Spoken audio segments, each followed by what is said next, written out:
something happening here. Lo de locutar no es nada fácil, y es verdad que es como la actuación, o sea, tienes que intentar sentirte gilipollas para que funcione. Funciona cuanto más gilipollas.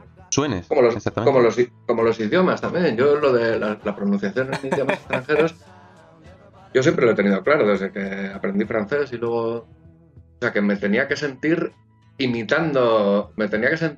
Doña Croqueta imitando a alguien hablando en inglés para pronunciar bien en inglés.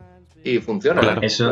Eso yo tenía un profesor de inglés de la escuela de idiomas que me lo explicó muy bien, que hizo un día una pantomima un poco para explicar cómo sonaría el español si hablásemos con el acento inglés, ¿no? Y representaba la situación de coger el teléfono, hello. Entonces hizo lo mismo en español y dijo, hola. Efectivamente, suenas gilipollas. También es cierto que concretamente el castellano es una lengua bastante neutra en ese sentido, ¿no? De hecho, una vez recuerdo, estaba cenando con unos chavales que eran mexicanos y empezamos a hablar del acento y tal. Y nosotros empezamos como a imitar el acento mexicano, lo cual nos resultaba bastante sencillo. Pero luego, cuando... Sí, pero era que estábamos ahí en petit comité de coña, charlando un poco de las diferencias culturales. Pa'lante, no pasa nada. ¿Vale? Y nosotros le pedimos a ellos que hicieran lo mismo, que nos imitaran a nosotros, y no podían. Es decir, utilizaban palabras que utilizamos nosotros más a menudo, como por ejemplo joder, pero no eran capaces. Decían, joder, y no les salía el acento neutro, no eran capaces de bajarse el acento neutro. Le salía el mexicano, como a ti. Y Juan, tú imitas al mexicano de la forma más racista que he oído en mi vida. Sí. Pero si solo he dicho una palabra. Sí, pero muy racista.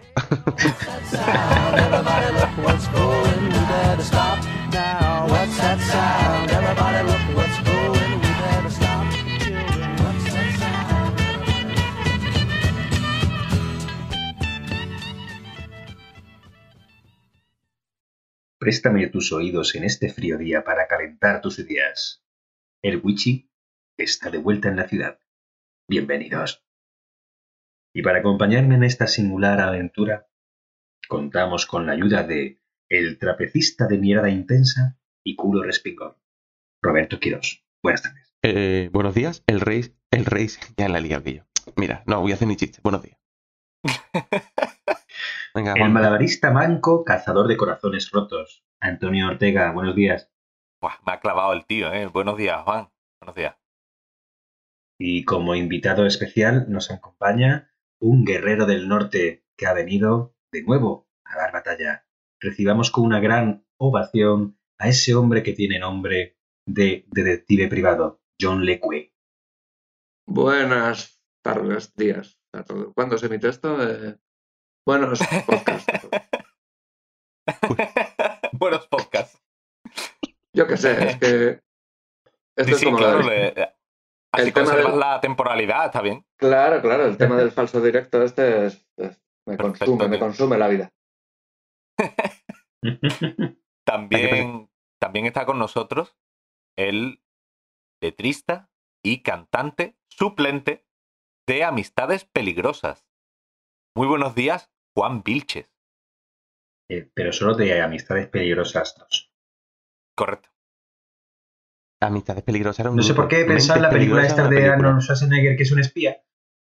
No, Amistades Peligrosas es lo de mentiras arriesgadas. Con la punta de tus dedos. A ver, aquí han ocurrido... No, perdona, Amistades Peligrosas sí era una peli, era la de John Malkovich, ¿no? Y Michelle Pfeiffer. No, Michelle Pfeiffer era Mierda, ya me he ido. La de Gangs Paradise, ¿no? Gangsta's Paradise, ¿no? Sí, pero yo creo que ha hecho más películas esa criatura en su vida, ¿eh? Es que creo que ha habido un tridente catacroquer aquí. Ahí está. Amistades Peligrosas. Y sale el hombre de la Es que yo estaba hablando de Mentiras Peligrosas. Está confundiendo a Michelle Pfeiffer y Jodie Foster, que es de una confusión bastante... Michelle Pfeiffer también es la de Gangsta's Paradise.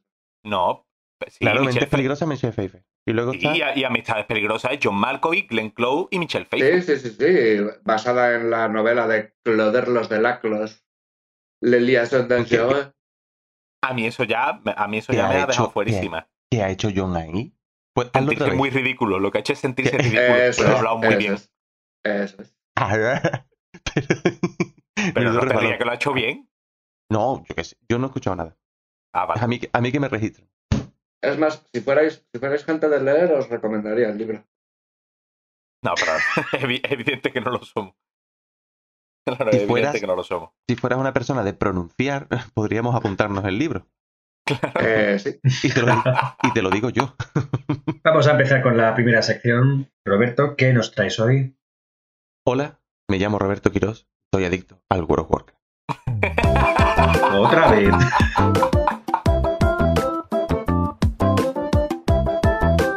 Los marcianitos.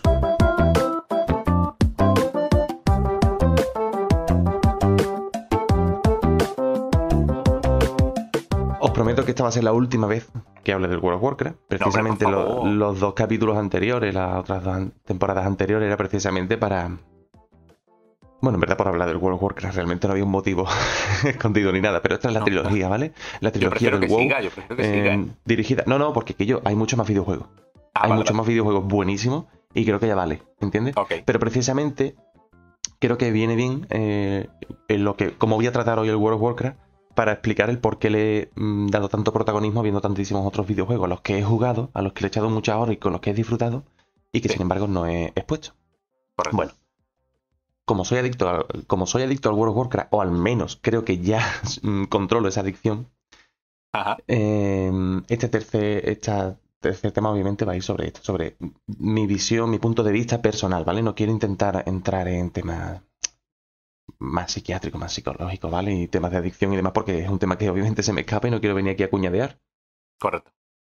De hecho, también me pasa una cosa, que lo que pasa es que no sé si a vosotros a lo mejor es un tema que os interese, pero me gusta tanto este tema, el tema de la adicción en los videojuegos y demás, que es un tema tan actual. Sí. Porque el pico de... O sea, el mundo gamer está teniendo ahora mismo su época más dorada incluso, porque ya se está convirtiendo en un oficio rentable y demás. Y me gustaría incluso, si en un futuro hacer un especial así, y a lo mejor invitar a cierto amigo que tenemos, psiquiatra, que precisamente ha trabajado con adictos. O sea, creo Correcto. que podría tener Correcto. muchas más cosas que decir que yo sobre este tema. Así que Correcto. yo hoy voy a tratar esto desde un punto de vista personal y os hablaré de por qué, porque supe en su momento que era adicto al World of Warcraft, ¿vale? Bueno, Ujú. comencé en el 2008 a jugar, 2008 fue así, con la segunda expansión. Y como ya dije anteriormente, lo que más me atrapó fue una mezcla entre la posibilidad de ir a donde quisiera, la dificultad justa para conseguir los diferentes objetivos, ¿no? Y sentirte reconfortado cuando lo conseguía, y la interacción social. Correcto. Un juego que cuando empezó en el 2004, aún los juegos online no eran tan masivos como hoy en día, y entonces había pocos juegos de esta índole que atraparan tanto. Lo bueno que tenía el WoW es que todo estaba muy bien hecho, todo era muy fácil, todo fluía muy bien, todo era muy intuitivo, y eso hacía que cualquier jugador desde el minuto 1 se atrapara. Al principio le di la típica viciada, lo típico, como cuando me regalaron la guitarra y me puse a tocar la guitarra hasta que me salieron callos, o con la fotografía que le hice foto a un plato de macarrones. ¿Le hice una foto a un plato de macarrones? Sí. Le hice foto a un plato de macarrones. O sea, o con la escritura que escribí contra gilipolleces, hasta que me di cuenta que escribía aiga y esas cosas. Entonces, Claro. la típica viciada, ¿no? Cuando te da por algo, a tope. Pero a diferencia de estos otros hobbies que he tenido, que tengo, el WoW comenzó a crear cierto nivel de necesidad al principio. Lo cual lo digo hoy, pero en su momento no lo detecté. En su momento era simplemente, qué ganas tengo de echarme un WoW. Claro.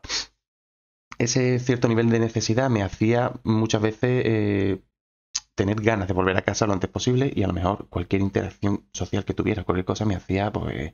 Bueno, venga, venga, aligerando. Venga, Claro. rapidito. Tras casi un año jugando, los días que... Y aquí es cuando... Es que todo esto, a ver, lo estoy diciendo en retrospectiva, ¿vale? Desde ahora yo analizo esto muchísimo mejor. En su momento no lo supe ver, y no es que lo estuviera analizando en ese momento en el momento en que me estaba pasando, sino es algo que veo ahora, ¿vale? Sí. Tras casi un año jugando, yo sentía que los días que no jugaba al WoW, por lo que fuera, lo sentía que era como un día desaprovechado. Un día que dije, ay, joder, hoy no he jugado. Y al día siguiente, sí o sí jugaba para recompensarme el no haber jugado el día anterior. ¿entiendes? Ajá, Algo bastante correcto. Sí, sí, sí. patológico. Esas Sí. son... Esto me llevó a desarrollar cierto nivel de ansiedad. Si coincidía en épocas de exámenes o otros asuntos sociales o lo que fuera, me empezaba a crear cierto nivel de frustración y hacía una cosa que era muy curioso, que era hablar casi constantemente con quien pudiera del WoW. ¿Por qué? Ajá. Porque eso lo acercaba a mí. Si no Claro. podía si no podía estar jugando al WoW, el hecho de hablarlo o de hablar de alguna anécdota o sacar cualquier símil o cualquier tontería que pudiera servirme, me lo acercaba a mí y ese nivel de ansiedad, digamos que era como un pequeño chute que me relajaba un poquito.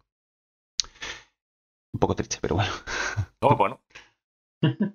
La realidad es que hubo épocas en las que no quería salir, por ejemplo, a Green Day, con Correcto. vosotros.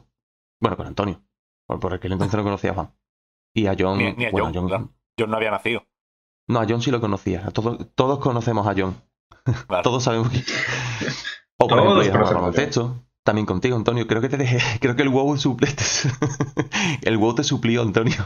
Bueno, No, creo pero... que saliste ganando. No, hombre, es broma. Pero sí es verdad que muchas veces decía, uff, hoy no me apetece salir, o a lo mejor si terminaba saliendo era como, o jugaba al balón, o muchas veces decía, no, o no, hoy no voy a jugar al baloncesto, no me apetece. O al fútbol, lo que fuera. Prefiero quedarme en casa jugando al WoW. Correcto. Algo que no tiene por qué ser malo de por sí, al fin y al cabo, coño. Si No, te claro. apetece ese día jugar al baloncesto y prefieres estar en casa tranquilo, te jugando al WoW, no pasa nada. Claro, Salvo por el hecho de que ya llevaba yo ese día jugando pues varias horas.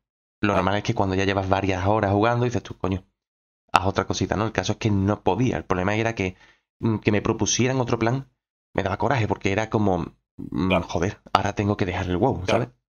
Aunque al Sí, final sí. terminara haciéndolo. Al final terminaba haciendo, iba al Green Day, estaba con vosotros, me lo pasaba de puta madre, no pasaba absolutamente nada, ¿de acuerdo? Pero ese momento me daba coraje.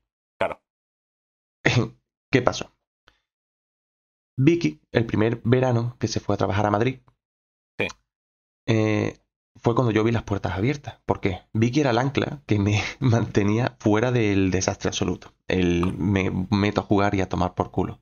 Porque era mi novia, porque quedaba con ella, porque al final que una relación, por lo que sea, hay que cuidarla y hay que estar y hay que tener cierta relación social con Sí. tu pareja. Sobre Sí, a todo lo mejor- tú, claro. Claro, si a lo mejor llevas 5 meses sin ver a tu pareja, a lo mejor tu pareja ha iniciado otra relación y tú aún no lo sabes, ¿me entiendes? Claro, claro, Es claro. decir que... Pero claro, cuando Suele llegué a pasar. Madrid, pues dije yo, "Buh, pues estoy de Rodríguez, ¿no? Como se suele decir. Y entonces fue... Hostias. Sí, muy, muy triste todo, ¿no? Claro, No, y, o sea- y muy rancio esta de Rodríguez. Sí, no, lo he dicho precisamente de... Uf, ya, por ya, eso. ya. O sea, es triste porque que yo viera las puertas abiertas a poder jugar era Claro. como... o sea, yo lo veo Claro, ahora y claro, digo, es que a ver, todo lo que estoy contando me da vergüencilla. Y más ahora cuando Sí, no, termine. pero estamos contigo. Estamos contigo. Gracias.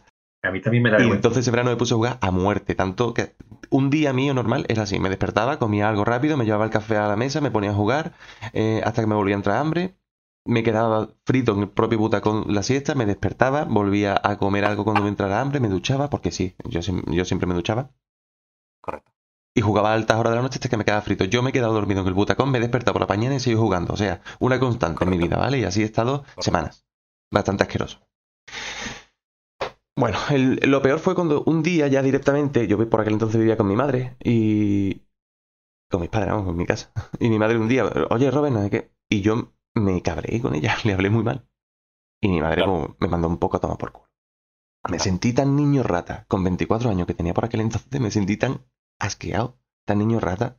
Esa frustración que me salía, que fue cuando empecé a detectar que realmente mi humor cambiaba. Me sentía...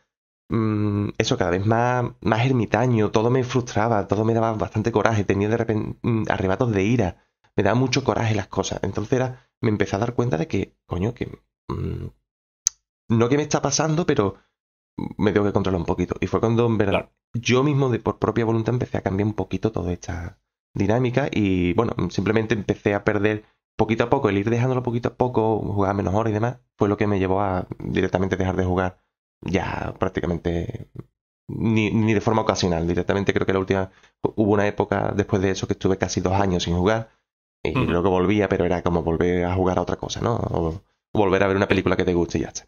Claro. Cambió todo eso. Pero fue a raíz de ese momento en el que me sentí, eso, un puto niño rata con 24 años. Digo, esto no puede ser, ¿no? Desde entonces ya conseguí controlar eso, ya directamente se ha convertido hoy en día en un hobby que es recurrente, que suelo volver, como cuando veo la Guerra de las Galaxias o pinto una miniatura de Warhammer o lo que sea, ¿no? Un hobby. Lo conseguí controlar.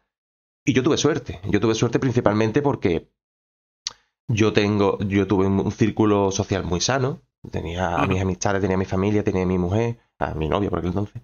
Y yo me sentía muy realizado conmigo mismo. Tenía unos estudios y unos objetivos de una carrera que me interesaba trabajarla. O sea, yo tenía una vida realmente bien encarrilada y el WoW llegó en un momento en el que yo estaba muy bien estructurado a cualquier nivel. Dejando a un lado todas las frustraciones que puedes tener como cualquier persona joven, ¿no? Pero yo estaba bien estructurado. El problema es cuando el juego se convierte en algo mejor que lo que tienes fuera del juego. Y aquí es donde entra la adicción. Mirando el problema que hay ahora mismo, se podría entender un poco con el videojuego, es que aún no se está tomando en serio el mundo del videojuego, ni para bien ni para mal. Quiero decir, por ejemplo, lo que pasa con el Rubius, ¿no? Que es un poco de actualidad, que se ha ido allí a Andorra y demás, ¿no?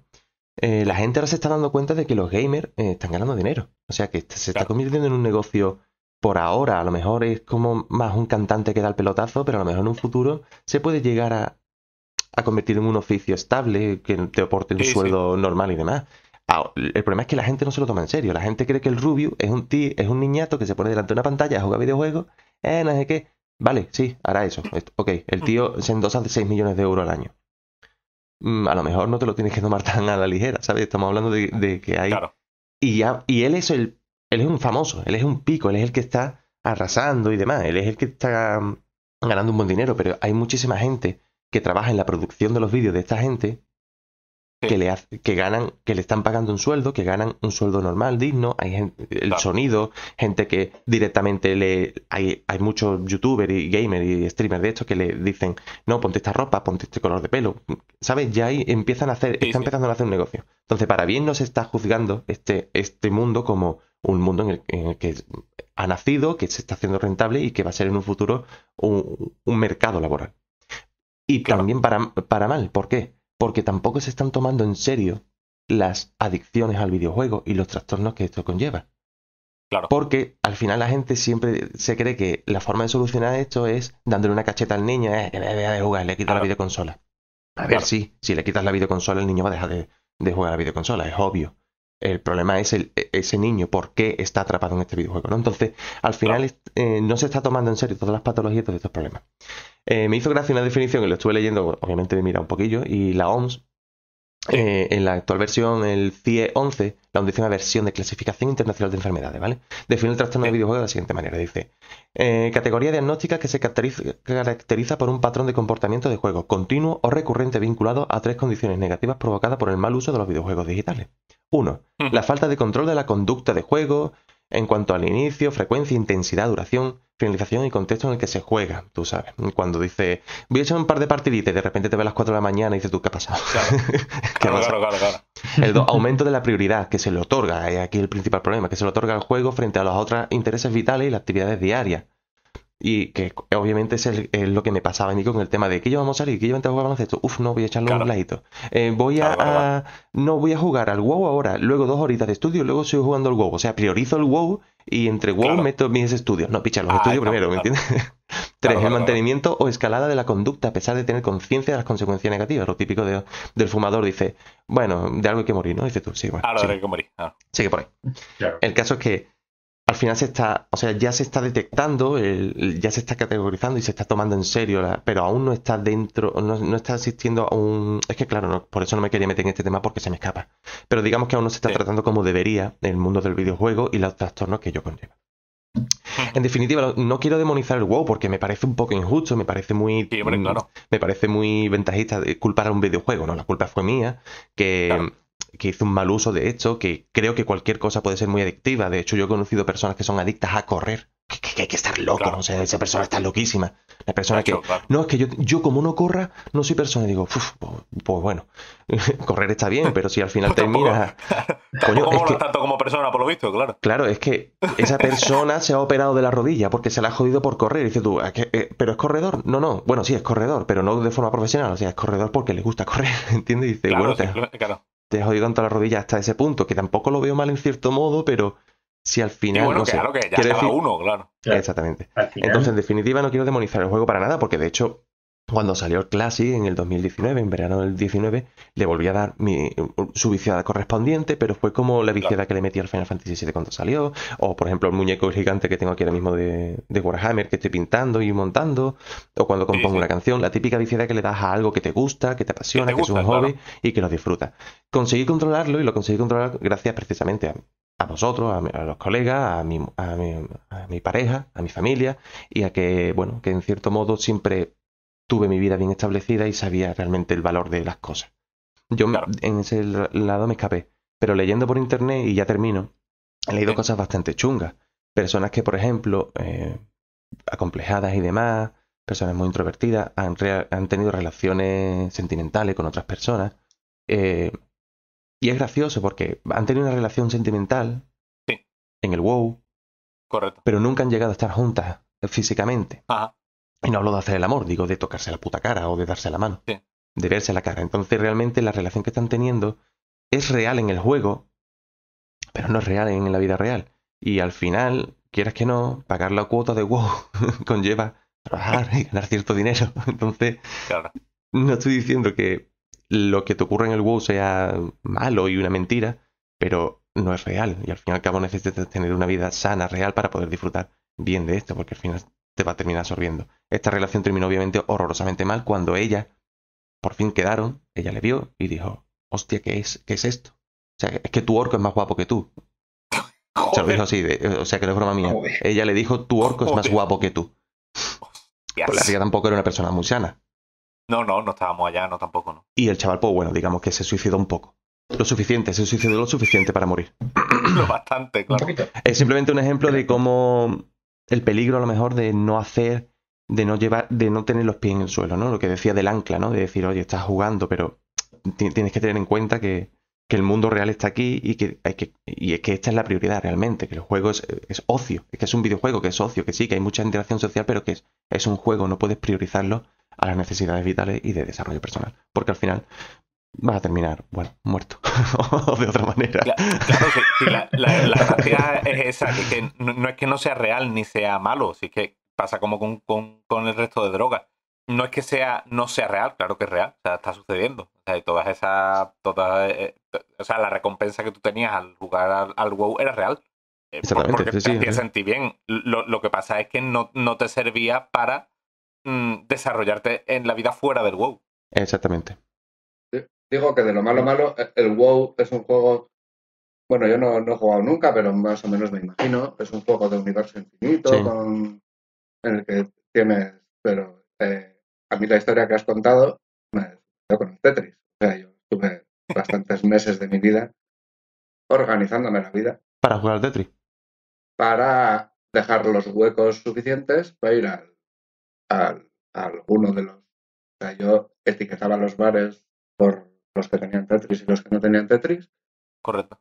Y esto fue mientras estudiaba un año de carrera en Vitoria, un año de ingeniería.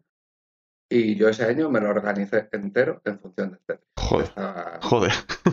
Pasaba gran parte del día jugando a Tetris y el resto del día poniendo piezas mentalmente.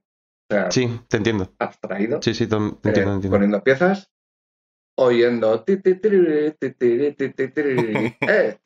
sea, tarareando la música de Tetris. El tema está bastante interesante, pero quería llevarlo un poco al terreno de la medicina. Todo de lo que estamos hablando, todo tipo de adicciones tienen que ver con una zona del cerebro que se llama el núcleo accumbens, que pertenece a los ganglios de la base, que es la zona del cerebro que se encarga de la recompensa.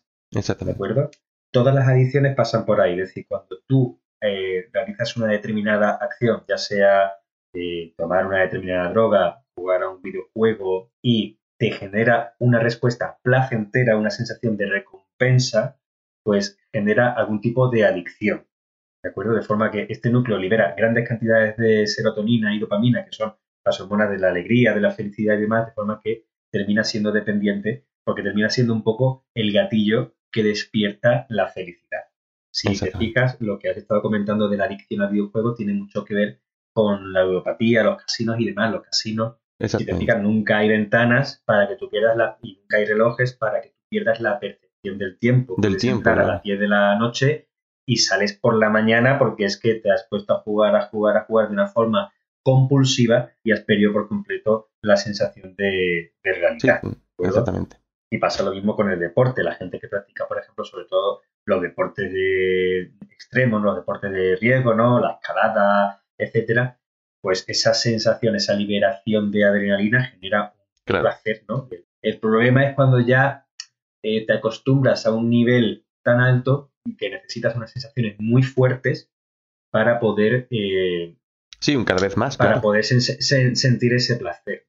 Claro, Pasa, por ejemplo, a veces, sí. en el sexo pasa más o menos lo mismo. Hay veces que por el tipo de pornografía que se ve y demás, por ver pornografía excesivamente explícita, excesivamente violenta y demás, al final hay personas que necesitan algo mucho más heavy para poder llegar al orgasmo. Y aquí entran pues todas las filias y demás que son patológicas en el momento en que tú necesitas hacer algo concreto para poder llegar al clima. Un tema muy interesante. Pues eso. A ver, el Bueno, WoW tiene una cosa. ¿Vale? Pasamos con. No, me gusta. Por eso he dicho lo de proponerlo, si acaso, si queréis, la adicción de tanto del vídeo. A mí me gustaría hablarlo del videojuego concretamente porque es lo que viví en su momento, pero podemos hablarlo de otras cosas. Hacerlo un especial o algo, o tomárnoslo un poquito más en serio. Bueno, en serio, Sí. a ver, dentro de lo que somos nosotros. A ver, si hacéis un especial de adicciones, me tenéis que llamar. Vale. Claro. Lo has dicho un poco, bueno, vale, sí. Sí, por supuesto. Adicciones hay que invitar también a Rafa. Sí, hombre, claro. Sí, digamos que yo tengo un conocido que tiene una prima que tiene el accumbens del tamaño de un melón. Correcto. Bueno, venga, soy yo.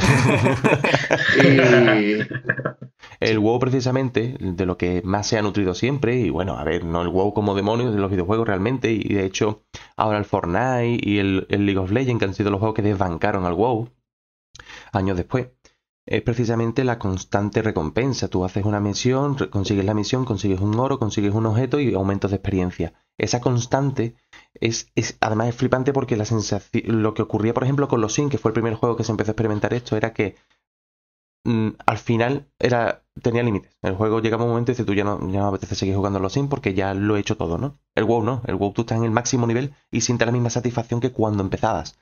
Entonces es una constante. Y además no paran de salir expansiones, no para. Y la vida social ayuda muchísimo. Este es el gran problema. Pero bueno, ya concluyo diciendo que al fin y al cabo supe detectar mi adicción gracias precisamente a mi vida. Hoy juego de forma recurrente. Disfruto muchísimo, me parece un juego que sigue siendo muy divertido, sobre todo con la reedición del Classic. Y, en fin, que es un juego magnífico, pero chicos, jugad con responsabilidad. Ministerio de España.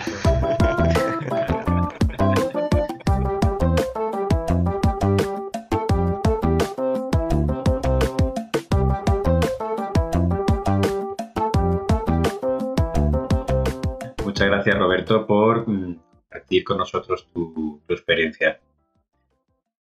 Pasamos con el siguiente, que en este caso soy yo.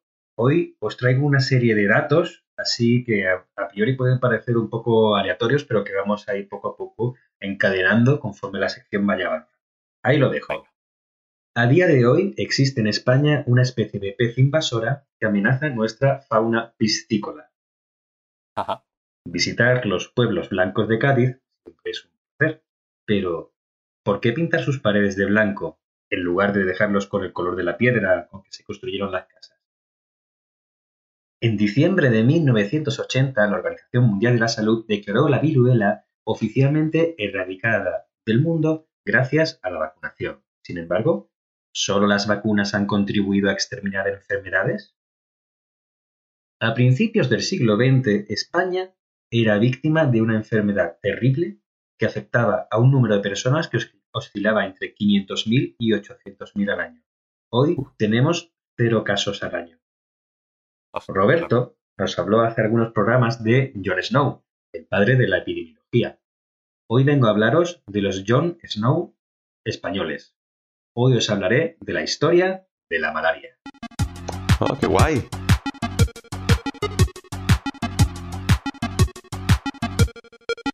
¿Y a ti qué te duele? Quiero saber ¿Qué me pasa? Te pregunto, ¿qué me pasa? Y no sabes. La malaria o paludismo es una enfermedad que a día de hoy sigue afectando a miles de personas en el mundo, sobre todo en el África subsahariana.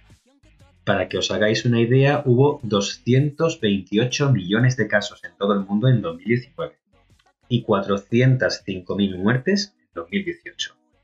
El nombre de malaria procede de una contracción italiana que significa mal aire, pues se llegó a teorizar que se contagiaba por la teoría de las miasmas. La teoría de las miasmas, correcto, si no la conocéis, es una teoría que había anterior al nacimiento de la microbiología como ciencia, por la cual se pensaba que la transmisión de las enfermedades pues se debía a las miasmas, que eran como efluentes, pestilencias de determinados sitios o de cadáveres. Sí, de hecho, en Jon Snow también creían que eran eso, lo de Londres, que se creían que era todo efectivamente, el maledor, ¿no? Creo que era, no me acuerdo. El maledor, efectivamente, era la teoría que imperaba antes de que llegara el microscopio, Louis Pasteur y demás, empezase la microbiología, pero que estos son determinados seres vivos microscópicos que provocan enfermedades, ¿vale? Más acertado es el término paludismo, que procede del latín y significa paludis, que a su vez quiere decir ciénaga.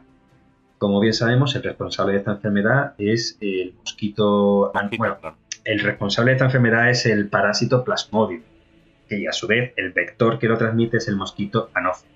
Y por supuesto, como sabemos, los mosquitos, por los ambientes húmedos y fangosos, las ciénagas, pues les gustan. La malaria ha estado presente en miles de eventos bélicos como un enemigo común a todas las partes implicadas. Como la muerte nos ha hecho a todos iguales. Hay evidencias de malaria en algunos restos óseos de hace 9.000 años recuperados en Turquía. El faraón Tutankamón murió de malaria hace 3.500 años. La malaria atacó a los galos cuando sitiaban Roma en el siglo IV a.C. En el siglo XVIII golpeó a los ejércitos ingleses en los Países Bajos. Lord Byron murió de malaria en 1824 cuando luchaba con los griegos en la independencia del Imperio Otomano, para su independencia del Imperio Otomano. La Segunda Guerra Púnica entre Roma y Cartago terminó con la derrota de Aníbal Barca y en parte fue porque su ejército se había deteriorado muchísimo por la presencia de malaria que contrayeron en las marismas pontinas que están junto a Roma. Emperadores romanos como Vespasiano, Tito, Adriano, Constantino, Alarico, rey de los visigodos, los papas Gregorio V, Sixto V, el emperador de Bizancio Alexos I, Dante y Petrarca también fueron víctimas mortales de esta enfermedad. Como digo, es una afectación que nos hace a todos iguales. Como curiosidad, cabe destacar lo que sucedió en la Segunda Guerra Mundial. Los soldados británicos que estaban destinados en el Pacífico, que también es una zona endémica de malaria, recibieron antipalúdicos como profilaxis a la infección. Aquí hay que hacer una puntualización. Realmente vacuna contra la malaria no existe como tal. Lo que tú, cuando vas a un sitio endémico de malaria, lo que tomas es la profilaxis de la malaria, que no es otra cosa que el tratamiento de la malaria. De hecho, correcto, no sé si habéis viajado a algún sitio con malaria endémica. Yo me lo tuve que tomar en Nepal, por ejemplo, cuando visitarlo. Yo fui a Trebujena. Unos días antes de viajar te lo empiezas a tomar, durante el viaje te lo tomas y cuando vuelves también estás por una semana, unos días también tomando. La idea es que si te pica el mosquito, pues que ya tengas el tratamiento en sangre para evitar que el parásito se propague. Pero vacuna de una forma ortodoxa no es como tal. Se llama coloquialmente así, ¿de acuerdo? Entonces los soldados británicos que fueron al Pacífico se tomaron los fármacos antipalúdicos, la quinina en aquel entonces, y se observó un hallazgo bastante curioso, y es que de los miles de soldados que fueron destinados al Pacífico, todos tomaron antipalúdicos y aquellos que tenían lupus o artritis reumatoide, que son dos enfermedades que son autoinmunes, mejoraron muchísimo de su enfermedad. Y a partir de entonces, en enfermedades como lupus, artritis reumatoide y demás, enfermedades autoinmunes, pues se utilizan antipalúdicos como tratamiento de base. Todavía no se sabe muy bien por qué ayudan en este tipo de enfermedades, pero se vio de una forma empírica que funcionaba. ¿No se sabe todavía? Correcto. Todavía no se sabe muy bien cuál es el mecanismo exacto, pero se ve que son pacientes que mejoran. Sí, ayuda y pum. Qué guay. Nuestro propio país, hasta hace relativamente poco, sufrió el azote de esta enfermedad con las cifras anuales que he mencionado anteriormente. En Cádiz, a día de hoy sigue existiendo el mosquito Anopheles. Lo que pasa es que afortunadamente no está cargado con el parásito, el Plasmodium, que provoca la enfermedad. Sí que es cierto que cuando llega un paciente extranjero a Cádiz que tiene malaria, un caso importado, hay que aislar a este paciente porque si tenemos la mala suerte de que el mosquito le pica, puede cargarse con la enfermedad y transmitirlo a otra persona. ¿De acuerdo? La malaria no se transmite persona a persona, siempre es vector dependiente del mosquito, pero el mosquito, cuando pica a una persona infectada, se carga con el parásito, puede transmitirlo a otra persona. Por eso hay que aislar a esa persona. ¿De acuerdo? Vale. De hecho, vamos a hacer un poquito de memoria. ¿Qué se celebró en Cádiz en el año 2012? La Pepa. La Pepa, ¿no? El bicentenario bicentenario de las Cortes de Cádiz. La primera Constitución española firmada en 1812, símbolo del fin del antiguo régimen, aunque luego viniera aunque luego volviera el Fernando VII, el deseado, y lo mandara todo a tomar por culo. No obstante, los que tenemos raíces isleñas, recordamos que en San Fernando se celebró 2 años antes. San Fernando, que por cierto es llamado así por el rey Fernando VII, que se conocía como Isla de Dios, ¿no? Sí. En el año 2010 celebramos esta Constitución, año en que supuestamente se iba a inaugurar el tranvía, que todavía no funciona. Bueno, sí que funciona de pruebas, pero funciona. Sí. Bueno, ahí sí. va. Bueno. Se sabe que durante la ocupación francesa de Napoleón, San Fernando y Cádiz fueron los últimos bastiones que resistieron al ejército invasor, motivo por el que las Cortes se reunieron aquí para redactar el plan. Se comenzó en San Fernando en 1810 y se terminó en Cádiz en 1812. ¿Por qué se hizo así? ¿Por qué no se hizo todo en Cádiz directamente? Pues porque en Cádiz, en el año 1810, teníamos una epidemia de fiebre amarilla. Entre octubre y noviembre de 1810, la fiebre amarilla mató en Cádiz a más de 19.000 personas, entre ellos diputados que escribieron la primera Carta Magna Española. La fiebre amarilla, como el dengue, se transmite por el mismo mosquito, Aedes aegypti. ¿De acuerdo? Así que en Cádiz tenemos los 2 mosquitos. Lo que sucede es que afortunadamente a día de hoy ninguno de ellos está cargado con la enfermedad. Si dais un paseo por Cádiz y acariciáis algunos de sus edificios más antiguos, puede que os cortéis, porque buena parte de estos están construidos con piedra ostionera, abundante en la zona por ser una zona de costa. Esta piedra se caracteriza por ser muy porosa y por contar con un sinfín de recovecos. Y precisamente en esos recovecos es donde los mosquitos acostumbran a hacer sus nidos. Por ese motivo, los pueblos de Cádiz son blancos, porque todos los años había que encalar las paredes para así expulsar al maldito parásito depredador. Vale, perdón, sí, qué guapo, me ha encantado, ¿no? A principios del siglo XX, he colado un poco así la fiebre amarilla, un poco así de por medio, ¿vale? Para que veamos la importancia de ese tipo de control de enfermedades con medidas que son diferentes a la vacuna, ¿no? ¿Vale? Pero volvemos un poco a la malaria. A principios del siglo XX, la malaria representaba una auténtica amenaza para la sociedad. Pero aquí entran en juego los John Snow españoles. Aquí estamos hablando de Sadí de Buen Lozano, médico barcelonés nacido en 1893. Fue discípulo del médico italiano Gustavo Vitaluga, responsable de introducir la epidemiología en España. Sadí formó parte en 1920 de un destacamento científico formado por epidemiólogos e ictólogos. Los ictólogos son los expertos en tema, cuyo propósito consistió en la erradicación de esta enfermedad. Para ello se pensó imitar un procedimiento poco ortodoxo que ya había funcionado en Estados Unidos. De hecho, el proyecto fue financiado por la Fundación Rockefeller. Dentro del proyecto estaban 3 hermanos de Sadí, uno de ellos también era epidemiólogo y los otros 2 eran ictólogos. Todos creaban familia. La idea consistió en introducir al depredador natural de las larvas de mosquito, la Gambusia affinis, también conocido como el pez mosquito. La primera parte del experimento, con peces enviados desde Estados Unidos, tuvo lugar en Fuente del Roble, Tayuela, Cáceres, un lugar endémico sacudido por la enfermedad. La introducción de la gambusia tuvo un resultado tan espectacular en la reducción de casos que rápidamente Sadie de Wen se afanó en transportar más ejemplares al resto de España. El experimento había resultado y era el comienzo del fin de la malaria, que llegaría definitivamente en el año 1964, año en que será por completo erradicada la malaria de nuestro país. No obstante, Sadie de Wen no llegaría a ver culminada su obra. El 3 de septiembre de 1934, al comienzo de la Guerra Civil Española, fue apresado y fusilado.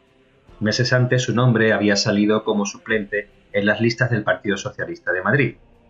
Correcto. Así las cosas, a Sadie Le Guin se le conoce coloquialmente como el Federico García Lorca de la medicina.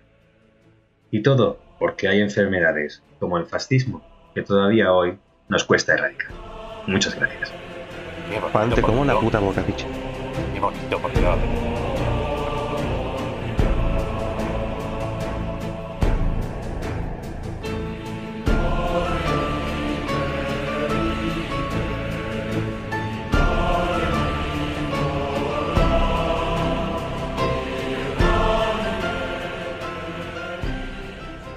Juan, de verdad que me ha encantado. Me ha parecido súper curioso, súper interesante y muy bonito. Eso lo aprendí cuando estudié en la carrera una optativa que era medicina tropical. Que es algo que siempre me ha atraído muchísimo. Que es medicina pero con piña, ¿no? Claro, claro. Cualquier cosa pero con piña. Tomas usted la quimioterapia sí. Con un poquito de piña. No, pues recuerdo que una de las profesoras solía recordarnos eso, que realmente España es muy tropical en ese sentido. Claro. Tú te vas a Tarifa y estás viendo Tánger ahí enfrente, ¿sabes? Realmente. Claro. Sí, que nos podemos comer todo ese tipo de enfermedades. Muy tropical. Claro. Y es verdad lo que he dicho al principio, ya tenemos desde 1964 0 casos endémicos de malaria al año, pero tenemos cientos al año importados, con lo cual siempre es importante tenerlo presente. Incluso... Es importante cerrar fronteras, ¿no, Juan? No, joder. Bueno, pues nada, chicos, vamos a continuar. Es el momento del gran John Leque. John, deja los papeles a un lado, agarra bien el micro, por favor, deleítenos con la información que vengas a compartir. Muy bien. Yo estuve pensando en preparar una sección y quería preparar una sección que encajase muy bien en el Witchy, ¿no? Pues busqué un tema que empalmase con algunos de los temas que soléis hablar y por eso os voy a hablar de ingeniería del automóvil.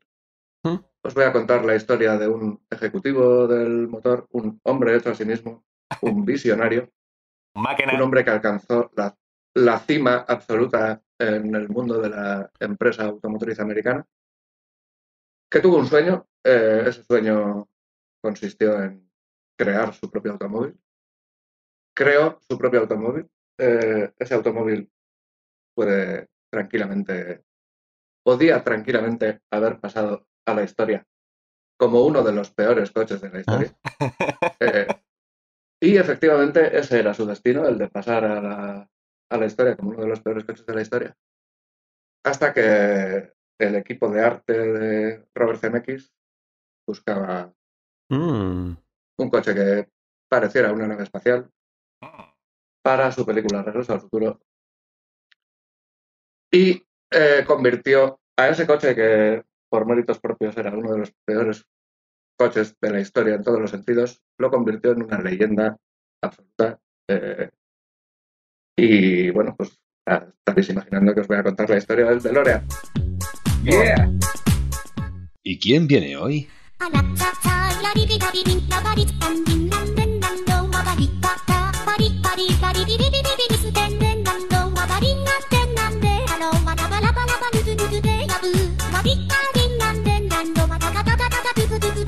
John DeLorean es un hijo de inmigrantes en Estados Unidos. Ajá. Nace en 1925, su padre es rumano. Sí.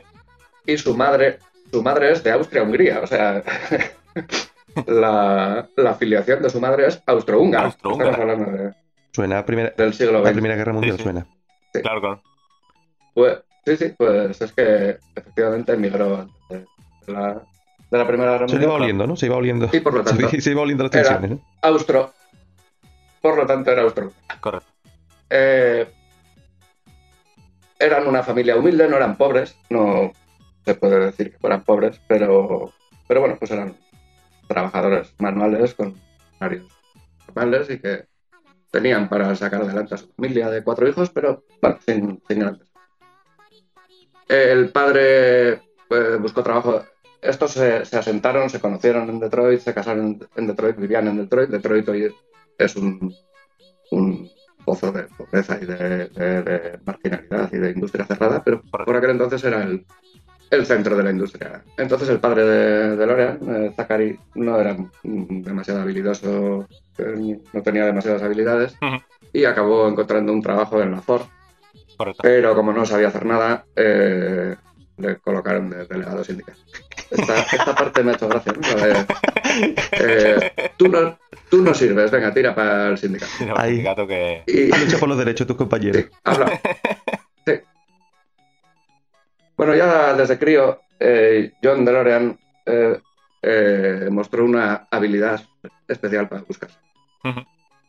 El tío no tenía tampoco grandes habilidades, pero se centró durante toda su época de estudiante, se centró en la música, porque a través de la música conseguía becas que le posibilitaban el acceso a centros de estudios que sus padres no se podían permitir. Correcto. Entonces ya desde crío, por sus méritos propios, fue él el que consiguió una educación que no estaba claro. Su periodo educativo tiene un montón de saltos porque este hombre nace en 1925, en el 43, con 18 años, se lo llevan a hacer la guerra y está 3 años en el ejército. Y bueno, pues cuando vuelve de la guerra ya es patente la necesidad de contribuir a los ingresos de la familia y entonces empieza a buscar la vida en sitios variopintos, sitios que a él no le interesaban como destino final laboral, pero que le valían. Un dinerito bueno. Para contribuir y para su plan de... Entonces vende seguros, se mete en una compañía, monta un sistema de venta de seguros enfocado a ingenieros, vende un montón de seguros a los ingenieros, se le ocurra, pero no le gusta el trabajo, se tira, luego encuentra otro trabajo, hasta que entra en un proyecto de General Motors que va acompañado de una especie de máster, es decir, es una cosa mitad trabajo, mitad educación, ¿no? Y ahí es donde acaba de completar su formación. Y es el momento en el que empieza su crecimiento dentro de General. John DeLorean llega a ser el vicepresidente más joven de la historia de General. Llega a vicepresidente de General Motors con 40 años, 39. Coño, pero que siendo inmigrante y todo, tiene mérito, ¿eh? Sí, este es... a mí la literatura esta del hombre hecho a sí mismo, pues me claro, sí, la mierda de la cultura del esfuerzo, claro, toca los huevos, pero hostia. Pero es verdad que a veces hay casos de gente hecha a sí mismo. Hombre, este seguro que por el camino cayó bien a gente que le abrió puertas y, claro. o sea, hecho a sí mismo. Nunca es del todo cierto, pero digamos que este tío, partiendo de un origen muy humilde y en muy poco tiempo, sí. Y encadenando éxito laboral tras éxito laboral, llega a la cima de una industria emblemática como es la industria del en su periplo en General Motors es el responsable del desarrollo de algunos modelos míticos, el Pontiac GTO, bueno, es un tío que deja y que ya por aquel entonces empieza a tener cierta notoriedad, es decir, no digo el público en general, pero John DeLorean empieza a ser una persona conocida en el ambientillo de la empresa, en las páginas de los periódicos Salmón. Después de unos años de presidente de General Motors, este tío tenía la idea de que quería construir su coche y el detonante definitivo es el detonante que cambia un poco la industria automotriz del mundo entero, que es la crisis del petróleo del 73. La crisis del petróleo del 73 afecta especialmente a la industria americana. La industria americana del automóvil hasta entonces consistía en mete más acero y mete más de depósito de gasolina porque va. Claro. En 1972, un estadounidense llenaba su depósito de gasolina de 100 litros, con el cual le llegaba para hacer 200 kilómetros. Llenaba su depósito de gasolina de 100 litros con $2. Claro. Y la crisis del petróleo hace que cambie. Claro. Entonces, el 73, este conjunto de circunstancias, hace que John DeLorean tome la determinación de seguir su sueño y de crear su propio coche. Correcto. Y bueno, él había participado en el desarrollo de varios modelos deportivos de General Motors, entre ellos ya digo el Pontiac GTO, que es una leyenda. Hoy en día conseguir un Pontiac GTO del 69, 70 en buenas condiciones en el mercado de segunda mano te obliga a soltar varias decenas de miles de dólares. Correcto.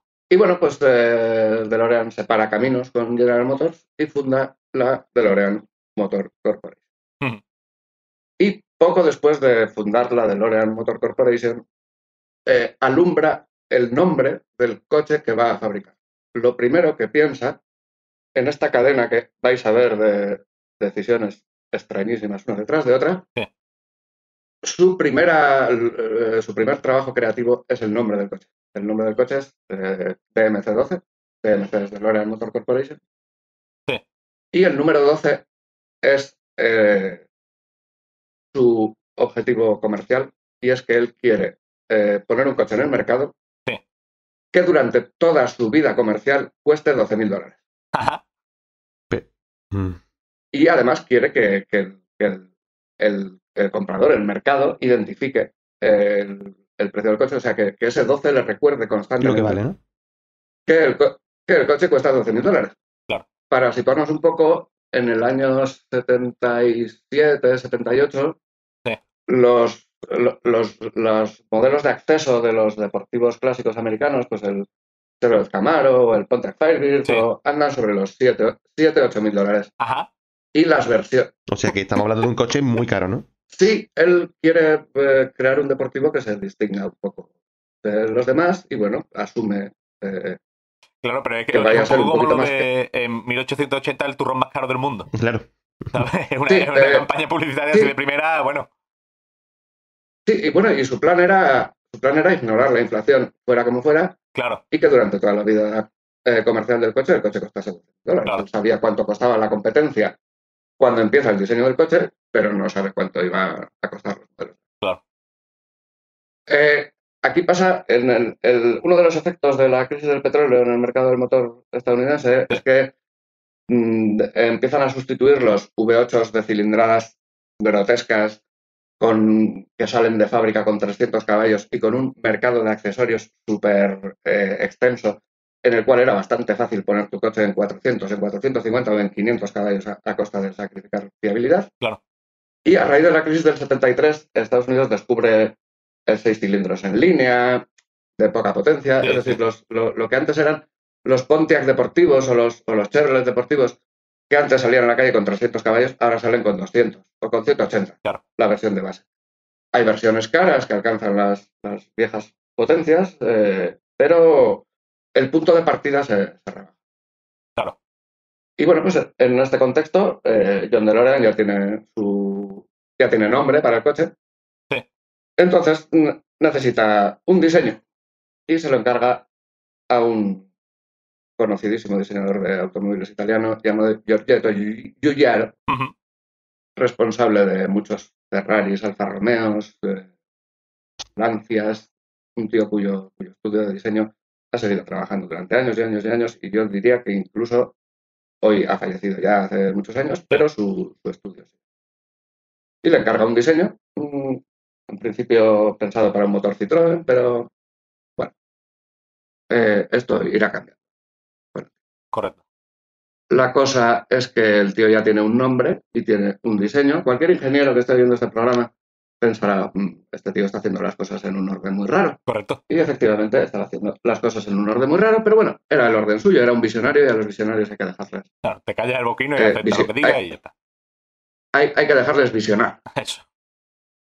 Este hombre tiene un nombre, tiene un diseño. El diseño, él solo impone que sea un 2 plazas, que sea un deportivo. Ajá. Y que tenga las puertas de ala de gaviota, las famosas puertas que salen hacia arriba del DeLorean.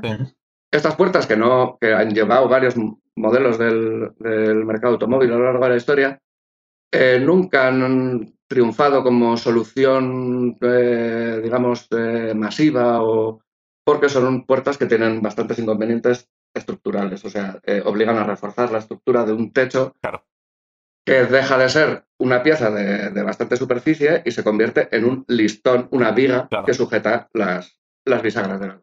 Claro, y ahora tiene que reforzar también lo que aguanta el techo. Sí, claro. Y estas puertas tienen dos ventajas que a él le fascinan. Una es aparte de la estética, una cosa con la que él quería desmarcarse de la competencia. Ajá. Quería hacer un coche más europeo que los americanos, tal. Y luego las dos ventajas así de estas puertas son, primero, que necesitan muy poquito espacio de apertura. O sea, si en el centro comercial el cabrón que te aparca en la plaza de al lado te deja muy poco espacio, con que tengas 14 centímetros de margen, ya puedes abrir las puertas. Y luego es un tipo de puerta que se queda muy pocas veces atascada en caso de accidente. Mira. Correcto. Muy pocas veces. Las puertas convencionales se quedan muchas veces atascadas, pero las puertas de ala de gaviota no, y este tío se empeña con las puertas. Correcto. Llega el momento de buscar financiación. Y bueno, pues ¿cómo puedo hacer para producir un coche barato y llegar a mi objetivo de que cueste $12.000? Pues ya hace 40 años, 40 y pico años, este tío lo tuvo claro. Hay que deslocalizar la producción. Ajá. Voy a sacar la producción de Estados Unidos. Y la voy a llevar a un sitio que esté lo suficientemente lejos y que tenga los derechos laborales de Gran Bretaña. Correcto. El tío deslocaliza la producción del DeLorean, pero lo hace llevándoselo a un país. Que tampoco... Eso que sí. La razón, pues que acababa de llegar el thatcherismo a Gran Bretaña, perdón. Claro. Margaret Thatcher había ganado las elecciones y la manera de Margaret Thatcher de afrontar los enormes problemas de paro que tenía Gran Bretaña por aquel entonces era subvencionar a empresarios para que dieran trabajos a empleados. Es decir, en vez de la subvención directa del empleo, lo que hacía era el thatcherismo. Claro. ¿Sabes? Entonces, llega a un acuerdo con el gobierno británico para montar su factoría en Gran Bretaña, a cambio de que el gobierno británico le conceda un crédito blando por el 80% del coste de la inversión que necesita John DeLorean son 150 millones de dólares y 120 millones de dólares se los pone en crédito blando la Thatcher. Ya tenemos dinero, podemos montar una. Claro. El precio que tiene que pagar es es que todos los empleados de la fábrica salgan de un plan de empleo estatal que busca eso, pues... claro. O sea, abrir el mercado laboral a gente que lo tiene cerrado, ¿no? Claro. Sí. Con lo cual, John DeLorean monta su fábrica en Durmurry, que es un barrio de Belfast. Bueno, es una población, pero está a 4 kilómetros de Belfast. Sí. En un sitio en el que la fábrica hace de divisoria entre la zona católica y la zona protestante, hasta el punto de que la fábrica tiene que tener dos puertas, una para que entren los católicos y otra para que entren los protestantes, porque si no, obligas a una de los dos colectivos a pasar por el control de documentación de, pues Belfast años 80. Otra de las pegas que tiene la fabricación en Belfast, atándose a este programa de empleo, es que absolutamente ni uno solo de los empleados tiene ninguna experiencia en ingeniería. Y es más, la gran mayoría de los empleados de la fábrica, ese era su primer empleo. Su primer empleo en total. Con lo cual ya empezamos con un problemita. Sí, hay problemas. Y es que la fábrica está montada en 1979 y los empleados empiezan a trabajar en 1980, pero antes de sacar vehículos a producción hay que enseñarles a hacer coches. Claro. Entonces la fábrica, los primeros 400 o 500 DeLorean salen sin número de bastidor y sin ninguna intención de ser vendidos. Salen de la fábrica simplemente como prácticas. Es decir, tienen una fábrica fabricando coches, coches que van a ir a la basura porque para lo único que sirven es para enseñar a su personal a montar. A montarlo. Ahí ya empieza un poco la pérdida de recursos. Cuando determinan que el nivel de calidad ya es suficiente, empiezan con la producción, una serie de producción que va teniendo los problemas lógicos derivados de que sigue siendo gente, ya no es gente sin experiencia, pero es gente con muy poquita experiencia. Claro. Durante el año y pico que se produce el DeLorean hay unas oscilaciones brutales en la productividad de la fábrica. Los 8.500 modelos que se producen en el total de la historia de la fábrica, 4.000 se producen en un mes. Hostia. Hay un mes en el que la fábrica saca, sí, pues ese mes en el que todo encaja, los proveedores responden, los trabajadores están motivados. Y bueno, pues cabe pensar que ese era el ritmo potencial de producción de la fábrica. Claro. Bien, es verdad que el mercado no responde como se esperaba. Ajá. Y además, con la producción ya en marcha y saliendo ya vehículos con número de serie destinados a la venta, Sí. a punto de salir vehículos destinados a la venta, el Reino Unido rectifica su aportación, Sí. saca un decreto específico para anular la subvención Hostia. de DeLorean. Jugarreta. Y DeLorean se queda sin financiación, a nada de empezar a vender su La coche jugarreta. Hostia. y con una cuadrilla de inútiles fabricando el coche. Joder, qué putada, bicho. Bueno, él como era un visionario y no se arredra, tira para adelante. Bueno, hay pequeños inconvenientes, como por ejemplo que el coche sale al mercado a $23.900, Ajá. que no muchos oyentes del Witchy sabrán que es el doble de lo que tenía pensado. Alguna, ¿verdad, hombre? Sí, hombre, confía. $24.000 en aquel mercado, $24.000, que si lo corriges con la inflación ahora mismo andaría sobre los 50 y pico. Ajá. Pero no solo eso, sino que es en un contexto en el que los coches eran mucho más. Correcto. Hombre, sí, no os he contado has dicho que otros deportivos costaban como 8.000, 7.000 ¿no? o por ahí, 7.000, has dicho, 8.000. claro.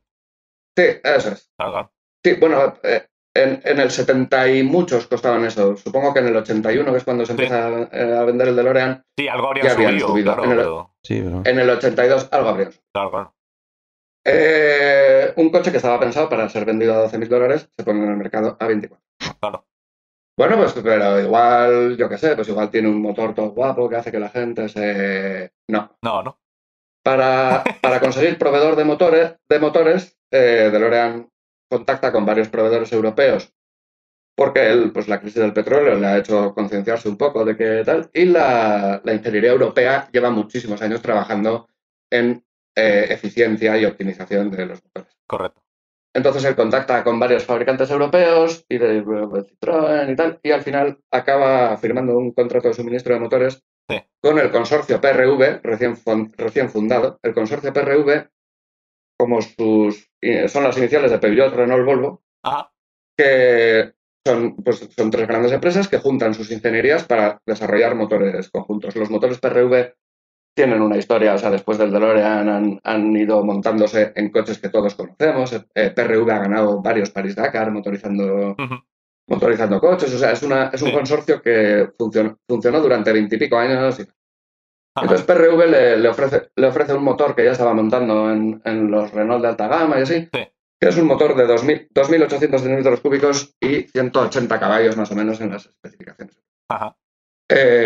Es un nivel de potencia que viene bien para un deportivo, pues para un deportivo post-crisis. La competencia anda sobre 200 y pico, pero bueno, 180 caballos es una potencia que se puede ver. Lo que no cuenta DeLorean es que tiene que adaptar su motor a la normativa antiemisiones americana. La normativa antiemisiones americana obliga al catalizador, a la gasolina sin plomo desde mucho antes que la europea. Y entonces, con el acuerdo ya cerrado, DeLorean se da cuenta, es consciente de algo de lo que no había sido consciente hasta entonces, que es que ese motor de 180 caballos que le ofrecen, o sea, que va a montar en su coche, con especificaciones americanas se queda en 130. Según algunas fuentes, 120. Correcto. Así que 125... Sí, 125 caballos en ese coche. Bueno, para empezar, en el mercado americano, 125 caballos en una potencia ridícula. Y para mover ese coche y que sus propietarios se sientan conduciendo un deportivo, pues realmente hay problemas. Y encima el motor, al ser de procedencia europea, no tiene recambios, o sea, no tiene industria auxiliar de gente que fabrica escapes, que fabrica colectores de escape, que fabrica sistemas de inyección, que no sé qué. O sea, el usuario no es capaz de mejorar por sí mismo la potencia. Con lo cual vende un deportivo al doble del precio que tenía previsto Sí. y con la potencia por debajo del utilitario más cutre que se venda en Estados Unidos en ese momento. Claro, Bueno, pues este tiene aún menos potencia. claro. Aún así, no se sabe muy bien cómo. Algunas personas, pues supongo que seducidas por las puertas de ala de gaviota y por la carrocería, esto se me ha olvidado decir, una de las ideas del visionario es montar la carrocería de acero inoxidable, Claro. sin pintar. Todos los DeLorean son color acero, porque la chapa es sin pinta. Correcto. Es un material que tiene ciertas ventajas, como por ejemplo que los rayones se pueden quitar con estropajo Claro. y una cierta mayor rigidez estructural, y bueno, pues tiene ciertas ventajas. Su coste en el mercado de entonces era entre 5 y 6 veces mayor que el acero normal, Claro. pero bueno, tampoco tiene demasiada influencia en el coste final del coche, porque la chapa no es Claro, no es una parte fundamental. no. De hecho, una de las cosas en las que más dinero te gastas es en ingeniería. Y claro, como lo que tenía eran 4 inútiles en una nave Y sí, que se caía a trozos, pues claro. sí, y como no tenía un concepto global de la ingeniería, sino que iba parcheando a partir de las cosas que Claro, tenía, claro. pues bueno, aún así no se sabe muy bien cómo consigue ir vendiendo unidades, no todas las que fabrica, pero se van vendiendo unidades. Sí. Y conforme las primeras unidades empiezan a dar algún problema técnico y sus compradores van a reclamar la garantía, o sea, van a reparar los problemas, Sí. reclamando la garantía que concedía el fabricante de 5 años y 80.000 kilómetros. Sí. Los distribuidores hacen las primeras reparaciones, pero cuando ven que la fábrica no les abona las reparaciones, los distribuidores de DeLorean dejan de responsabilizarse de Claro, la fábrica ha perdido 120 millones de financiación, no tiene un duro, Claro. y no está ingresando mucho dinero por venta de coches y no se puede permitir el lujo no el lujo, sino que no puede responder a la garantía que ellos habían ofrecido. Entonces Claro. empieza a correr la voz. Digamos, el mercado empieza a ser consciente de que ese coche que se vende con garantía en realidad no tiene ninguna garantía. Correcto. Porque el fabricante no cubre la garantía y porque los distribuidores se niegan a cubrir Claro. la Por lo garantía que dado sea, que claro. el fabricante, sí, por lo que sea, no se las paga. Productazo, bicho. Así que tenemos 8.500 coches fabricados, de los cuales se han vendido a malas un poco más de la mitad. Tenemos a un empresario en quiebra. Y bueno, pues aquí habría acabado la historia del DeLorean, Sí. si no fuera porque un director de cine necesitaba un modelo de coche que cumpliese una serie de requisitos para un guión de una película. Claro. O sea, DeLorean quiebra en octubre del 82. Sí. En octubre del 82 ha fabricado, ya te digo, unos 8.500 coches, y de los cuales ha vendido 1.000 y pico, quedan 2.000 y pico en stock. Bueno, esos coches se irán vendiendo poco a poco. Ujú. Probablemente, esto es difícil de encontrar, pero probablemente a precios muy por debajo de los Claro. de los de tarifa, y bueno, pues un poco se quitan. Claro. Hasta que en el 85 Robert Zemeckis le dice a su director de arte que necesita un coche que cumpla los siguientes requisitos. A ver. Los siguientes requisitos. Tiene que ser un coche que posibilite el gag de la familia de 1955 que lo ve y lo confunde con un ovni. Ujú. Claro. Correcto. Es decir, necesita un coche que tenga aspecto de ovni, pero también necesita un coche que cuele, o sea, que sea verosímil que una persona como Doc Brown Sí. se lo haya podido permitir. Claro. Es decir, Claro. era muy fácil. Tú coges cualquier Ferrari, cualquier tal, y lo llevas a 1955 y parece una nave espacial. Claro. Pero es que tenía que encajar dentro del presupuesto del Doc Brown. Claro. Claro. Entonces, ¿cuál eligen? El DeLorean. El DeLorean era un coche que por aquel entonces en el mercado de segunda mano podías encontrar unidades por $1.000 o $2.000 sin ningún problema. Claro. Qué pauna. Porque en cuanto tenían una avería gorda, el dueño se Claro. desprendía de él. Eran de usar y tirar, claro. Es claro. que basto, tío. Eran de usar y tirar, porque tenían un motor europeo en el cual la industria del recambio y del mantenimiento en Estados Unidos no estaba preparada para trabajar sobre ese motor de manera económica y la garantía no te lo cubría. Entonces, cuando tenías un problema de motor, afrontabas un coste de la hostia o tirar el coche. Claro. De este periodo de 3 años que pasa entre la quiebra y la película, son las fotos o unas fotos muy célebres que ha dado el DeLorean, que son los DeLorean en desguaces. Sí. Tú ves una foto de un DeLorean en desguace y es una cosa muy curiosa que canta a la vista, Claro. porque Es un DeLorean, tú en un desguace estás acostumbrado a ver una cosa oxidada entera. Claro. Pero resulta que el DeLorean se oxida entero, excepto su carrocería. Claro. Que su carrocería permanece inoxidable. Entonces es una disonancia visual tremenda ver una foto de un DeLorean Está de puta madre, ¿no? en un desguace. Sí. Se estrena Regreso al Futuro. De repente, unas 7.000 personas o así, pues teniendo en cuenta las unidades que ya habían sido dadas de baja y que eran irrecuperables y tal, unas 7.000 personas se encuentran con que tenían un trasto que valía $1.000 o $2.000 y conseguían encontrar al incauto que se lo comprara. Claro. Y de repente las unidades empiezan a venderse por 20, 25, 30, 35, 50.000 Claro. La subida gorda de precio es cuando ya se ha consolidado el mito con el estreno de la segunda parte de la película, pero ya con el estreno de la primera película las unidades pegan un subidón de puta madre, subidón que obviamente no tiene ninguna influencia en la cartera de John DeLorean, que está quebrado, no tiene un duro, Claro.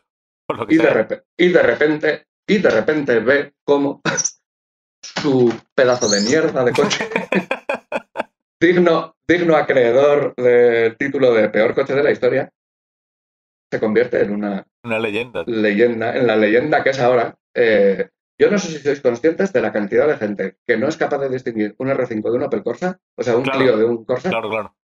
pero que distinguiría un DeLorean a 1 kilómetro de distancia. Yo, por ejemplo. Y lo distinguiría de cualquier otro. Es decir, estamos hablando de un nivel de fama que no ha alcanzado ningún Ferrari, o sea, el Ferrari Testarossa o coches absolutamente legendarios no tienen ni de coña el nivel de penetración en la conciencia colectiva que tiene el DeLorean, que hoy en día es prácticamente sinónimo de máquina de tiempo y se usa en cualquier conversación de, pues me monto en el DeLorean y voy a no sé qué. O sea, yo creo que quizás el problema de concepción del coche fue que no le pusieron condensador de flujo. Exactamente. Si le llegan a poner condensador de flujo, seguro que lo hubieran vendido. Y bueno, pues nos queda un poco seguir la vida de John DeLorean a partir de su quiebra, que también tiene cierta gracia. Y es que DeLorean en 1982, a finales del 82, con la empresa ya quebrando, es detenido por el FBI por tráfico de cocaína. Se ve que el hombre tenía 150 millones de agujeros que tapar. Claro. Vendiendo ese zarrio de coche que le había salido, no lo iba a tapar. Claro. Entonces, pues el tío busca soluciones imaginativas. ¿Y qué hace un visionario cuando se queda sin dinero? Pues vender. Claro. El procedimiento judicial dura unos meses y al final John DeLorean es absuelto porque es tonto. La persona que le había ofrecido la cocaína era un agente del FBI, o sea, era toda una trampa puesta por la policía. Y aunque en Estados Unidos son más permisivos con ese tema, o sea, aquí es imposible que te condenen porque un policía te compre droga. Claro. Allí, si un policía te compra droga, te pueden condenar, pero bueno, la cosa era tan claramente una trampa que le habían puesto que el hombre quedó. Bueno, mira. Se fue buscando la vida en los años 80, 90, se fue buscando la vida con algunas ideas. Y bueno, pues en esta sección hemos hablado de cine de los 80, que es un tema muy witchy. Sí. Hemos hablado también de algo muy witchy, que es esta sociología del cómo un coche de mierda se convierte en un objeto de deseo solo por salir en una película. Correcto. Que es un tema muy witchy. Y vamos a cerrar la vida de John DeLorean con otro tema muy witty, porque su último intento de salir de la crisis financiera es mediante una patente presentada en 1995, una patente de un monorail, lo cual hila con un tema muy del witty, que son los Simpsons. Todos estamos cantando ahora la canción del monorail por la cabeza. Y bueno, pues DeLorean muere en el año 2010, creo, de una apoplejía. Pero el coche, habiéndonos dejado, él. Habiéndonos dejado una bonita historia de un hombre hecho a sí mismo, que se deshizo a sí mismo, Correcto.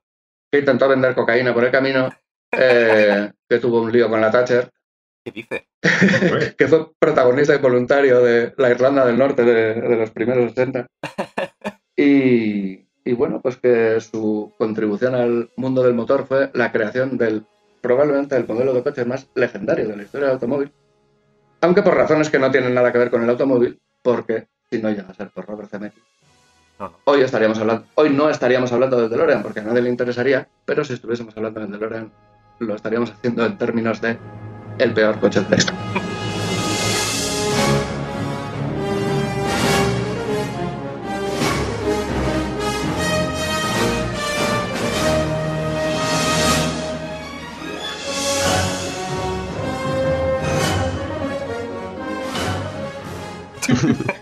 Así como curiosidad, cuando Spielberg empieza a producir Regreso al Futuro y empiezan a imaginarse cómo iba a ser la máquina del tiempo, inicialmente no era un coche. Inicialmente la máquina del tiempo era un frigorífico. Ajá. Que viajaba en el tiempo. Lo que pasa es que pensaron que como era una película para todos los públicos y que iban a verla niños, pensaron que muchos niños podían intentar meterse en el frigorífico para intentar viajar en el tiempo y morir. Así que dijeron que pensaron que era mucho más seguro un coche. Claro. Que sufrieron los... pero es que a mí me hace mucha gracia pensar toda la historia del DeLorean antes de Regreso al Futuro ya tenía cierto... O sea, en el pueblo estadounidense era consciente de que ese coche raro que tenía un vecino formaba parte de una historia. Luego toda la movida de la cocaína tuvo mucha repercusión. O sea, el ciudadano estadounidense... Cuando va a la ciudadanía estadounidense, cuando va al cine a ver la película y se encuentra el DeLorean, la percepción que tiene el estadounidense de a pie al verlo es la de ese trasto viejo. Claro.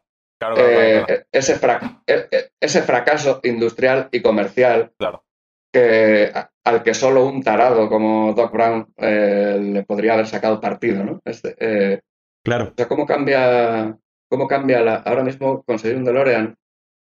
Pues suerte con eso. Claro. Sí, en la película quería vender que ese coche era un coche muy porrillero y que simplemente si servía para algo era precisamente para un científico loco, ¿no? Claro. A todo esto, el tío con la empresa quebrada sigue trabajando en desarrollos del modelo, en un modelo turbo, en un modelo de un monovolumen con la estética, o sea, un monovolumen familiar con la estética de DeLorean.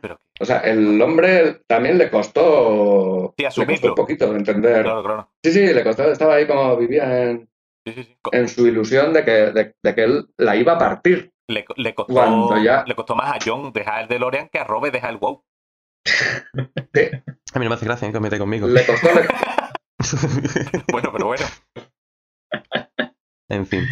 Bueno, pues muy interesante, John. Muchas gracias por compartir esta sección tan interesante con nosotros.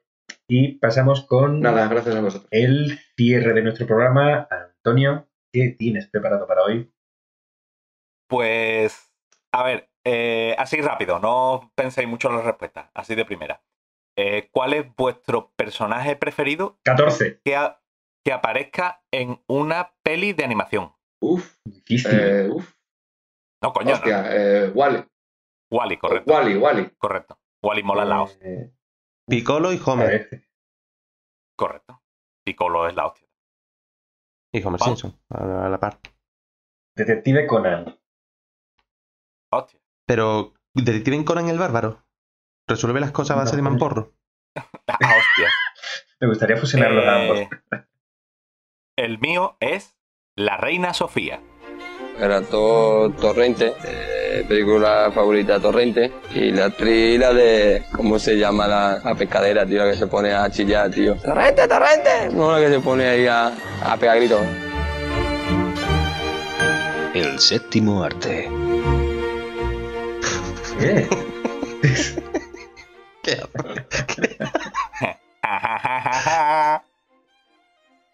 Venga. Otra vez la policía en la puerta, Antonio. Ya. A ver, en 1990, McDonald's, en colaboración con la Academia de Arte y Ciencias de la Televisión y Buenas Vistas Home Entertainment, sacó una película de dibujo de animación, de dibujito, en contra de las drogas. Los protagonistas fueron cedidos por la Warner, Jim Henson, Disney y Film Roman.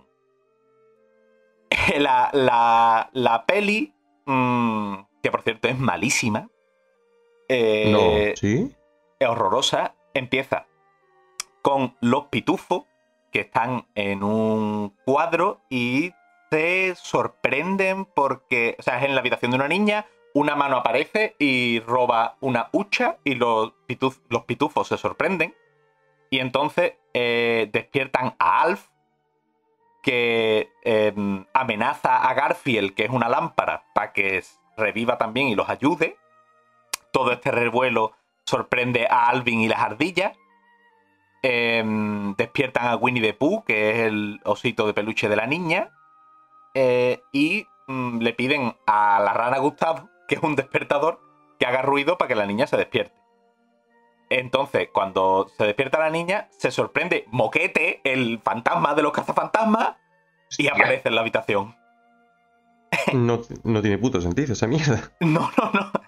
El hermano de la niña, que se llama Michael, ha robado la alcancía de la hermana porque se mete droguita. Michael fuma canutos. Entonces, van todos a la habitación de Michael a ver por qué ha robado la alcancía y encuentran que tiene una cajita en la que tiene cosas de drogas. Porque sale como muy mal dibujado, no se ve ahí muy bien, ¿no? Y se ven cosas de drogas. Y se ve que el Michael quería robarle los $20 que tenía la niña en la alcancía para comprar droguita. Entonces Michael se va a fumar canuto con sus amigos y le ofrecen crack. O sea, que me parece un salto... Me parece que eso es así, pues el chaval puede tener 13 o 14 años. Y pega esa escalada así de rápido. Pasa de los canutos al crack muy rápido. Entonces se lía. Bugs Bunny intenta hace que el chaval entre en razón y que deje las drogas, pero cuando se fuma un canuto, el humo se convierte en un fantasma malo que lo lleva por el mal camino y le da malos consejos y le dice, no, drógate, que es lo que está guay. Y sí. Y hay un momento en el que hay una persecución rara, porque no sé si, creo que era que le robaban la cartera al chaval, porque claro, todo lo malo le pasa al chaval, porque claro, como se droga, pues le pasan cosas malas. Y mientras está corriendo, de repente hay una tapa de alcantarilla que se abre y el chaval cae por la alcantarilla. ¿Por qué? Porque lo intenta sacar de las drogas Michelangelo. ¿Pero por qué pasa eso? What the fuck? Michelangelo lo saca de las drogas. O sea, lo intenta sacar de las drogas. Y entonces empieza ahí como una escena muy psicodélica, rollo cuando Dumbo se emborracha. Sí. Muy psicodélica, que da muy mal rollo, con Peggy y Gonzo de los Muppets, contándole por qué debe dejar las drogas. Alf le da unos cuantos consejos y le dice, hombre, que él no está controlando las drogas. Claro, es gracioso porque al principio Alf es el que despierta a Garfield, claro, porque lo amenaza con comérselo. Después aparecen los sobrinos del tío Gilito, los de las Patoaventuras, sí. y cantan todos una canción. Sale Tiger, el de Winnie the Pooh, sale el Pato Lucas, y cantan una canción en contra de las droguitas. Y al final lo convencen. Y Michael efectivamente deja las drogas porque se ha portado mal y ha asustado a su hermana y todo. Que a mí me hace gracia que esto todo partiera de McDonald's, porque si algo hace McDonald's es preocuparse por la salud de la gente. Y el tema, y a lo que iba yo, es que en cada país el episodio estaba presentado por una celebridad. Sí. De hecho, por alguien de poder. En Estados Unidos fue George H. Bush, que también es una persona que se preocupa mucho por la salud de los demás. Sí, y por la sobre todo si no eres iraquí. Si eres iraquí, pues a lo mejor doy un golpe de estado y pongo en el poder a Saddam Hussein. Pero si no eres iraquí, a lo mejor me preocupa un poquito más tu salud. Y tampoco, y por cierto, claro, a un presidente de Estados Unidos lo que le interesa es que nadie se drogue, porque no tiene ningún tipo de interés en... No. Bueno, en fin, las cosas. Sí, y en España, quien introducía esta película de animación era su majestad, nuestra reina, Doña Sofía de Grecia. Pero que salía al principio ella diciendo que le llenaba de orgullo y satisfacción que viéramos este programa contra las drogas, y sobre todo lo que más me llama la atención de las cosas que dice es que los padres deben ser buenos ejemplos para sus hijos y deben sacarlo de las drogas, que es exactamente, justo, palabra por palabra, lo que ha hecho toda su vida Juan Carlos I de España. Así es. Efectivamente. Bravo.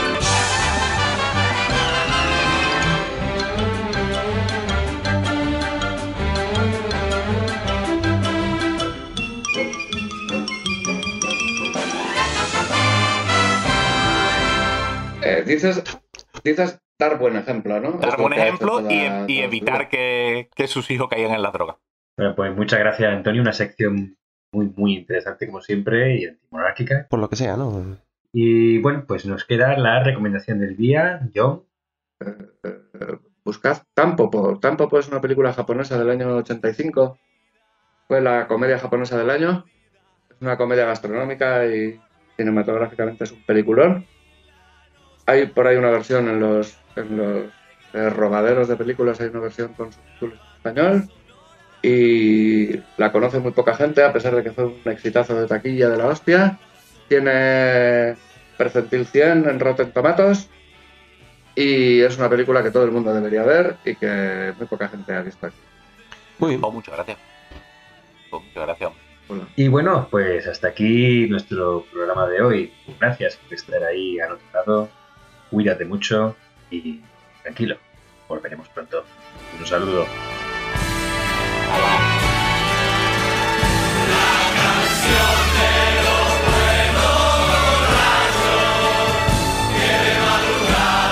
¿Cuántas polletas has comido en ese polígono, Juan? Perdón, se me va la cabeza ahora con Juan y John. Pues no he respirado ninguna. No. Pero respirar una polla que es como el que coge una longaniza bien curada y dice, mira cómo huele. Mi sección de hoy va de respirar pollas, o sea que vais a aprender. ¿Cómo? No, que no digas chiste. El malabarista. Que no, que me dejes en paz. ¿Qué quieres? Déjame Que no digas presentar. chiste. Presenta Antonio. Que vale. Así no puedo, ¿eh? En realidad es... Sé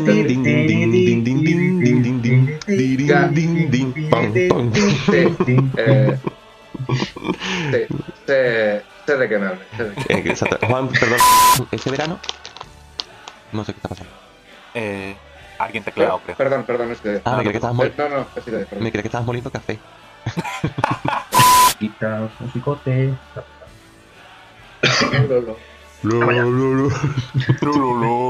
La malaria. Bueno. Podemos poner un poquito de musiquita así. Yo sí, suelo tener muy en cuenta todas las cosas que tú me digas de edición, las suelo tener muy en cuenta. Gracias. No metemos aquí un lololo también.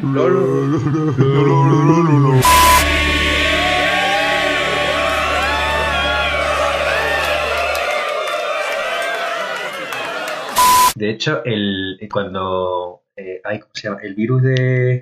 este virus que hace poco salió en Sevilla, que también lo transmitió en mosquito. Espérate, que lo tengo en mi cuaderno. ¿En tu cuaderno? ¿En tu cuaderno de qué, Juan? ¿Por qué? ¿Pero se ha ido? Se ha ido por su Sí, que he ido cuaderno. un momentillo a coger mi cuaderno, un segundito. Pero, ¿cómo llamas a ese cuaderno, Juan? Mi cuaderno Mi de cuaderno. medicina. Aquí. Coño, la fiebre del Nilo, que no me salía. Vale. Sí. El virus de la fiebre del Nilo es un virus que se transmite por... También es una zoonosis también, que es decir, que se transmite por los mosquitos, ¿vale? En este caso, el mosquito... bueno, da igual cómo se llama el mosquito, no me acuerdo ahora mismo. Pero el sitio donde viven los mosquitos, si antes hemos mencionado que el Aedes aegypti y demás viven en los recovecos de la piedra ostionera, en este caso vive en los recovecos de las ruedas de los camiones. Y se ha visto que los sitios donde ha ido apareciendo este tipo de infección corresponde con los sitios donde los camioneros paran a repostar Y apoyar. aquellos camiones que vienen importando mercancía de Marruecos. Hostia, mira qué curioso. Ahí se come muy bien. Efectivamente, donde hay fiebre del Nilo, pues se come de puta madre. Se come muy bien.